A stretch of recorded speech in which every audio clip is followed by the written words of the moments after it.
ಹಾಗಾದ್ರೆ big boss ಅಲ್ಲಿ ಯಾರು ಇಷ್ಟ ಆಗ್ತಾರೆ ನಿಮ್ಗೆ? ನಮಗೆ ಗಿಲ್ಲಿ ಇಷ್ಟ. ಗಿಲ್ಲಿ ಯಾಕೆ ಇಷ್ಟ? ಗಿಲ್ಲಿ ಅಂದರೆ ಅವನು ಎಂಟರ್ಟೈನ್ಮೆಂಟ್ ಎಲ್ಲ ಚೆನ್ನಾಗಿ ಮಾಡ್ತಾನೆ, ಕಾಮಿಡಿ ಎಲ್ಲ ಚೆನ್ನಾಗಿರ್ತದೆ. ಹಾಗಾಗಿ ಬಡ ಕುಟುಂಬದವನು, ಹಾಗಾಗಿ ಅವ್ನು ಕಂಡ್ರೆ ಇಷ್ಟ. ನಿಮ್ಮ ಸಪೋರ್ಟ್ ಎಲ್ಲ ಗಿಲ್ಲಿ ಅವರಿಗೆ?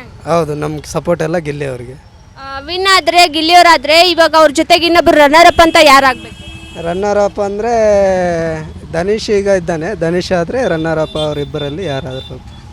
ವೋಟ್ ಮಾಡಿದ್ರಾ? ಹಾಂ, ವೋಟ್ ಮಾಡಿದ್ದೇವೆ, ನಾವು ಗಿಲ್ಲಿಗೆ ವೋಟ್ ಮಾಡಿದ್ದೇವೆ. ಇವಾಗ ಮನೆ ಒಳಗಡೆ 7 ಜನ ಇದ್ದಾರೆ. 7 ಜನದಲ್ಲಿ ಯಾರಾದರೂ ಹೊರಗಡೆ ಬರಬೇಕಂದ್ರೆ ನಿಮಗೆ ಯಾರು ಬರಬೇಕು? ಹೊರಗಡೆ ಬರಬೇಕಾದ್ರೆ ನಮಗೆ ಈಗ ಅಶ್ವಿನಿ ಮೇಡಮ್ ಅವರಿಗೆ ಬರಬೇಕಾಗ್ತದೆ.